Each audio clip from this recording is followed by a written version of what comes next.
sa bulare adango toti wakada au dau tu mena lomani kora waturango nakalo ina loma sani tikino maduata na sano maduata nungu tutu bono sauturanga au sauturanga nungu ikana balangi nungu kauna dakua nungu manumon na rube Pambauta kena tundua na itau ke yendo tani na suli bekenda.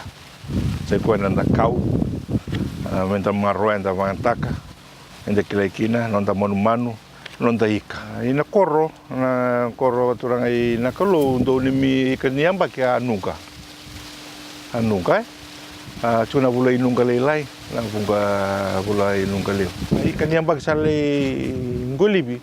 Ko ya siniklana dodoka sana ke sa doka tungaini ni rasa vinta burtunga nunca dona ngoli rani limu dulu kina vito dulu na ika ina sa dokumen na ika ina koro sangai mendo mai sebu na benua sangai ngona sesenga na ni lebutuna wa misini wa liliwa sangai do mai vesanga ar sangai vi wasiaki ya ngona ngo sa siningai loritu itu ia sandui dakalona tu na liu ni vanua arsa sini rokoba sabonio kira maiali mbota ke liu na vital no me daka mera ni da rai wate na rai me vali utak talenta ngulungul mi dan dua bata mbota lalu setel mai na vika vinaka dua sota katuar nang kasiliu